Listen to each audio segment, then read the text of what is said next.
Option. Vallée de la Swat, Pakistan. Depuis toujours. Depuis toujours et par un curieux caprice de la géographie, le Pakistan est doté d'un des plus somptueux bassins fluviaux de la planète, et qui de tout temps frappe envahisseurs et voyageurs. Plateaux tirant sur la steppe, déserts de sable et de cailloux coupés d'oasis, avec leurs peupliers roses mauves au petit matin près d'Isfahan, dunes qui viennent mourir sur les routes. Finalement, après un sud aride, se retrouvent étonnamment plus au nord des paysages verts. Rizières, champs de coton, canne à sucre, bouquets de palmiers, rangs de bananiers, boules vert sombre des manguiers. La zone irriguée s'élargit encore plus au nord, dans l'éventail que dessinent les rivières du Pendjab. Collines, ravines et terrasses, un nouvel espace vert créé par les rivières de Kaboul et du Swat. Manguiers et orangers, dans le nord-ouest pêchers et abricotiers. La vallée de Swat, ce serait une inclinaison vers le beau sacré, avec sa rivière où coule une eau entre le bleu et vert turquoise, ses montagnes parsemées d'herbes et de pinèdes. On l'appelle la Suisse du Pakistan. Des champs, des vergers, des rizières s'étendent le long des berges, jusqu'aux sommets enneigés. La rivière Swat, donc, dans le nord-ouest du Pakistan, est un affluent de la rivière Kaboul. Elle court sur environ 200 km, prend sa source dans les montagnes hindoues Kutch, dans l'Himalaya, traverse la vallée de Kalam. Passant à Mingora dans le district de Swat, elle caresse de son lit le nord de la ville, avant de replonger vers Peshawar. Le nom Swat est dérivé d'un ancien terme sanskrit, Suvastu, eau claire d'azur. Mingora est la plus grande ville du district de Swat. Mingora et la vallée de Swat n'ont cessé de vivre, revivre ou survivre au gré des épopées. L'histoire est longue, qui fait et défait les géants et les anonymes. De nombreux soleils noirs ont marqué la région. Depuis les Achéménides, Alexandre le Grand, jusqu'à Chandragupta, de l'empire Maurya à son petit-fils Asoka qui y introduit un temps le bouddhisme. D'Attila à Gengis Khan, de Mahmoud de Ghazni à Tamerlan, et jusqu'à devenir terre de pastoralisme, et terre des Pashtuns, des Khans, des Youssoufzai, avant de repousser l'envahisseur anglais, puis de devenir une principauté sous la suprématie d'Abdul Wadoud. Rattachée au Pakistan en 1969, la région est peu à peu contrôlée par des groupes islamistes armés en 2007. Plus de 400 écoles ont été détruites, de nombreuses femmes fouettées, de nombreux innocents massacrés, avant la seconde bataille de Swat, qui rendra en partie sa liberté à la région en 2009.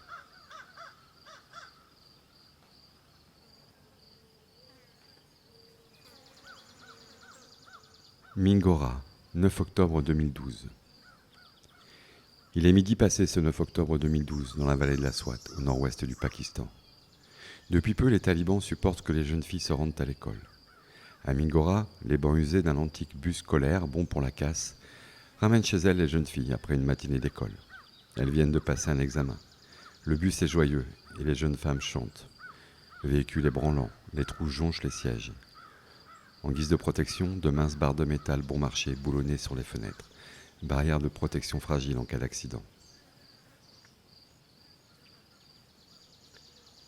Cible. Déguisés en policiers pakistanais, 2 jeunes hommes montent dans le bus scolaire peu après midi. Un des hommes a le visage caché. Il cherche sa cible. Demande aux enfants où elle est. Il cherche avec les yeux, avec la voix, avec son arme. Un Colt 45 calibre semi-automatique. Il fouille de son corps armé le bus scolaire. La cible est désignée, une jeune fille de 15 ans, une enfant qui rentre de l'école. La cible voit l'homme et le canon, et le temps se ralentit. Le bras arme la main, le bras se relève, les secondes sont des minutes. Le visage enfant est dans le viseur du Colt. La gueule noire du canon veut la chair, l'index du jeune homme se recroqueville sur la gâchette en acier. Ce doigt ne tremble pas. Il s'est passé moins d'1 minute entre le moment où l'homme est monté dans le bus et celui où il a tiré. Les explosions du percuteur pénètrent le silence installé tel un vautour sur un éperon rocheux. Les balles trouvent leur chemin dans le silence. La tête de la cible, son épaule, le corps d'une autre enfant. Le sang jaillit et tapisse le fond du vieux bus en une fraction de seconde. La cible s'est effondrée sur les genoux de sa meilleure amie, sur la banquette arrière du bus. Le sang et le froid jaillissent simultanément. Le silence lui aussi s'est à nouveau effondré l'espace d'une seconde. Le temps s'est peut-être figé ce matin-là. Peut-être que les oiseaux ont suspendu leur vol à la seconde où la jeune fille s'est effondrée. À quoi pense-t-on dans la fraction de seconde qui précède un tir, lorsque le canon d'une arme se braque sur vous, désigné comme son prochain butin? Fixe-t-on le canon, le doigt sur la détente, le regard du tueur? Ferme-t-on les yeux pour éteindre soi-même le monde? Garde-t-on les yeux grands ouverts pour le dernier soleil? Et malgré tout, si sur 3 balles à bout portant une seule vous atteint, est-ce que cela veut dire que le tireur a hésité? A-t-il eu peur de quelque chose? Était-il tremblant? Ému? Redoutait-il le regard de la cible? A-t-il paniqué? Doutait-il de ce qu'il venait chercher dans les yeux de la victime? Et tout s'accélère. Les tueurs s'enfuient après les coups de feu. Ils abandonnent leurs ombres au premier nuage d'octobre. Le tireur saute du bus branlant. Il court sans se retourner. Brouhaha. On s'agite dans le bus, autour, partout dans la rue. Les sirènes, hurlantes de désespoir à l'annonce du sang sur les enfants, sont déjà en route. La fillette de 15 ans, assise sur la rangée du fond, a reçu une balle dans la tête à bout portant. Des bras d'hommes la soulèvent, on la sort du bus et la dépose sur un brancard, recouverte d'un drap. La balle est entrée derrière son œil gauche, a voyagé à la périphérie de son crâne, à travers son cerveau, son cou et enfin son épaule. Les tireurs sont partis, pensant qu'elle était morte. Mais elle est toujours en vie. La jeune fille est transportée dans un hôpital proche de Mingora, où les médecins la jugent extrêmement chanceuse.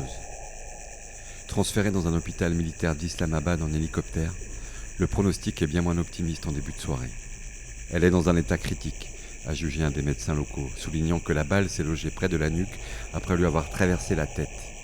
Elle est en soins intensifs et semi-consciente, mais pas sous respirateur artificiel. Les 3 à 4 jours prochains seront déterminants pour sa survie. La carte heuristique d'un attentat paraît simple à réaliser, le champ lexical évident.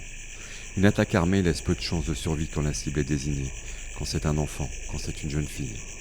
Tant de mots viennent frapper à la porte de l'incompréhensible. Et pourtant, cette carte mentale serait compliquée à dessiner. Les mots en pagaille ne colleraient pas les uns avec les autres. Pas de logique admissible, ni cohérence dans les tentatives à éclaircir ce tableau noir. Frotter ces mauvais dessins au sang avec 1000 brosses d'acier ou une dune de sable ne réussirait pas à revenir au blanc d'avant le sang, au grain d'avant la foudre. Ni intelligence, ni réflexion, ni image d'un héros ou d'un dieu plausible dans tout cela. Rien qui puisse servir d'accroche à une tentative de compréhension réellement humaine. Rien qui ne vaille la peine d'énoncer un champ sémantique.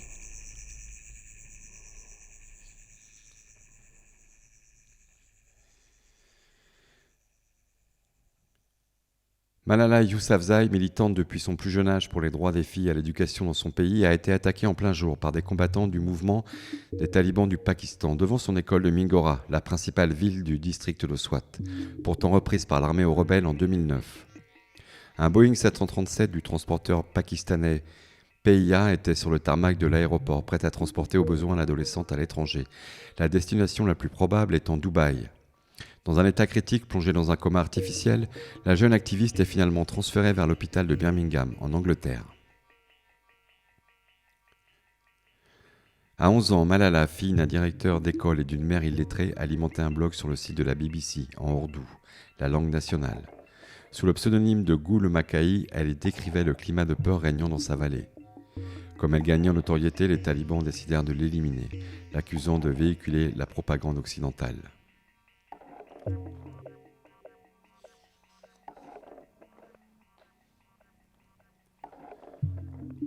Octobre 2012, 6 jours. Le temps du coma. À vélo, avec Simone de Beauvoir. La beauté du vélo, je trouve, c'est la distance entre soi et l'air extérieur. On fait corps avec le ciel, en quelque sorte. D'accord, il manque les ailes, mais on peut imaginer que l'on vole au ras du sol. Au ras du sol, ah oui, c'est vrai, on est entre terre et ciel, c'est ça que vous voulez dire ? C'est ça, oui, entre deux mondes, l'un très dur et l'autre sans résistance. Pendant un moment s'abolit la conscience que j'ai de mes limites et de celles des choses. C'est pourquoi ces instants me sont si précieux. Entre ciel et terre, c'est peut-être de là que nous, les femmes, sommes les mieux placées pour défendre nos droits. Tout à coup, Malala percute le bas-côté avant de s'effondrer dans le fossé. Par un point rouge sur sa tempe gauche s'écoule un sang rouge épais qui disparaît entre les hautes herbes.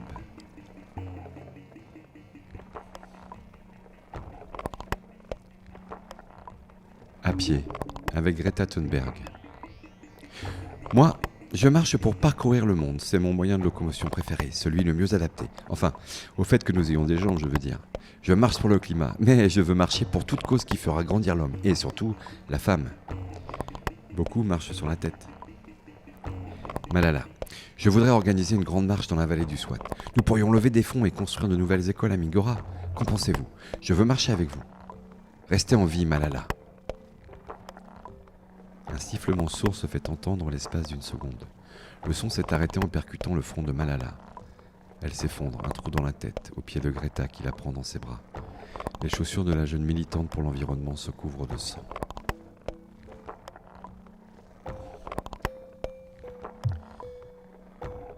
En avion, avec Olympe de Gouges. Par la fenêtre du blot du Boeing, Malala regarde l'étendue d'eau loin là-bas, sous la carlingue. Elle se retourne vers sa voisine de fauteuil. Mais vous êtes Olympe de Gouges? Oui, étonnant, non? On m'a décapité il y a plus de 2 siècles, comme quoi j'avais bien la tête sur les épaules. J'aime les femmes en avion. Mais pourquoi ça? J'ai pensé mon texte de déclaration sur le droit des femmes en 1791. On m'a tranché la tête pour mes convictions. J'étais loin de me douter qu'un jour, nous les femmes pourrions planer librement sur le monde. Vous ne manquez pas d'humour. Ah, c'est tout ce qu'il me reste. Je voulais vous dire mon admiration, Malala, le droit des jeunes filles à l'éducation. C'est l'un des seuls combats qui vaillent. J'avais envie de vous accompagner dans cet entre-deux un peu délicat. Comment ça? Vous avez pris une balle dans la tête, Malala. Alors, je voulais être près de vous.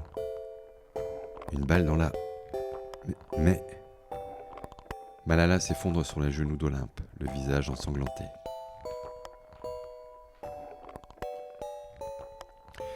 À la piscine avec Catherine Switzer, première femme à courir le marathon de Boston en 1967. Ah, courir le marathon. De mon côté, ça a été bien plus. On pensait les femmes incapables de courir cette distance, c'était dingue. Mais vous l'avez fait. Oui, je l'ai fait vaille que vaille, malgré le harcèlement pendant la course. On est bien dans cette piscine, non? Ouais, j'aime bien, c'est frais. Ouais, c'est frais. Mais dites-moi, c'est après un rêve que vous avez couru, non? Après un droit. Je suis parti à la conquête d'un droit on ne peut plus légitime. Les hommes avaient peur, je crois. Peur des femmes, de regarder en face notre faculté à être leurs égales. Je suis avec vous, Malala, à vos côtés, dans votre marathon pour le droit des jeunes femmes à l'éducation. Vous ne devez pas mourir. Tout à coup, l'eau se teinte de rouge. Malala coule à pic. De son visage s'écoule du sang. Elle aperçoit les jambes de Catherine là-haut, sous la surface trouble qui perce le ciel, à travers un voile teinté de rose.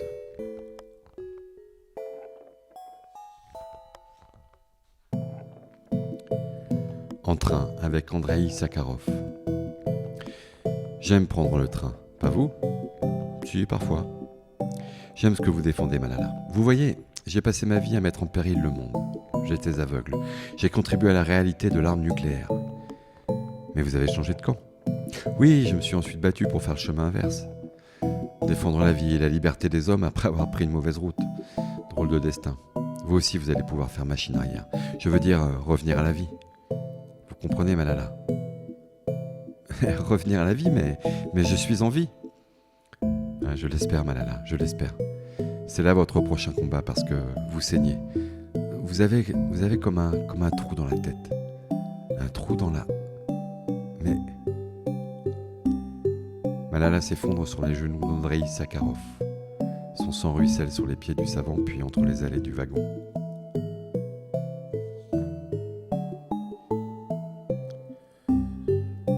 Dans le désert, avec Isabelle Eberhardt. Il fait chaud, Isabelle. Oui, il fait souvent très chaud ici. J'ai voulu vivre en femme libre. J'ai fui mon pays et ma famille par amour. J'ai brûlé des années au soleil et j'ai été emporté en 1904 dans la crue furieuse d'un oued qui m'a pris la vie. Mais qu'importe. On ne m'a pas imposé mon destin. Poursuivez le vôtre, Malala. Il va falloir vous battre. Malala. Malala, ça va? Votre tête? Malala s'effondre, une balle dans la tête, sur les genoux d'Isabelle. Son sang se déverse sur les genoux d'Isabelle, puis se mêle au sable fin des dunes d'Aïn Sefra.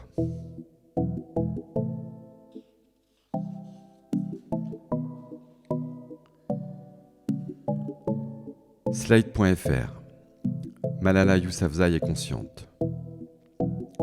20 octobre 2012 à 10h21. Birmingham, octobre 2012. Revivre. Le Queen Elizabeth Hospital de Birmingham est situé en plein cœur de l'Angleterre, au centre de l'île. Ses coordonnées sont 52 degrés 27 minutes 06 secondes nord, 1 degré 56 minutes 35 secondes ouest. La distance orthodromique entre Mingora, district de Swat, et Birmingham, Royaume-Uni, est de 6009 km. La distance qu'il aura fallu que Malala parcourt pour revenir à la vie. Les nouvelles concernant la jeune militante pakistanaise pour les droits des femmes que les talibans avaient tenté d'assassiner sont rassurantes. Malala Yousafzai, 14 ans, plongée artificiellement dans le coma, opérée à plusieurs reprises, est désormais consciente et s'est levée vendredi pour la première fois depuis l'attentat du 9 octobre. Elle était dans une chambre de soins intensifs du Queen Elizabeth Hospital.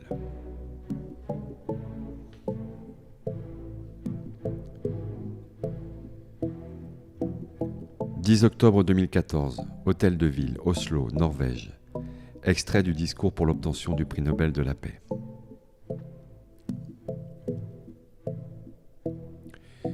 J'aimerais remercier mes parents pour leur amour inconditionnel. Je remercie mon père de n'avoir pas coupé mes ailes et m'avoir permis de m'envoler.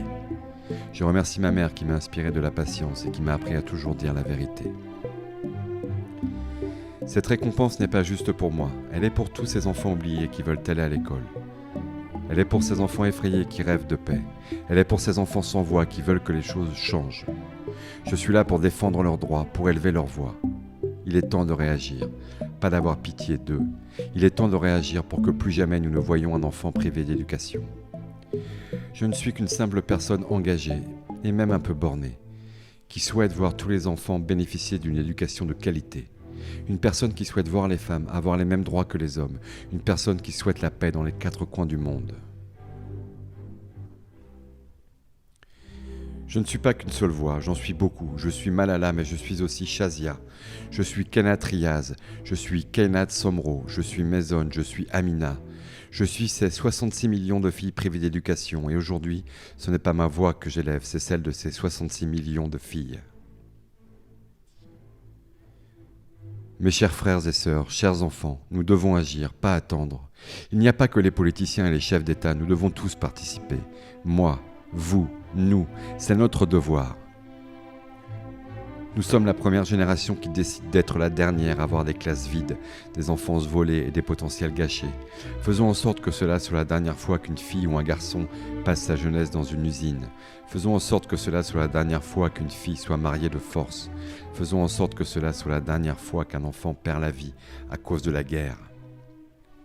Mettons fin à cela, soyons le début de cette fin, ensemble, aujourd'hui, maintenant. Malala Yousafzai. En montant dans le bus scolaire qui les attendait à la sortie de leur école pour les ramener chez elles, ce 9 octobre 2012 à Mingora, la jeune fille chantait une mélodie pachtoune. Avec une goutte du sang de ma chérie, versée pour la défense de la patrie, vais-je mettre sur mon front une tache de beauté qui ferait honte à la rose du jardin ? Ce n'est qu'au prix d'une ardente patience que nous pourrons conquérir la cité splendide qui donnera la lumière, la justice et la dignité à tous les hommes. Ainsi la poésie n'aura pas chanté en vain. Arthur Rimbaud.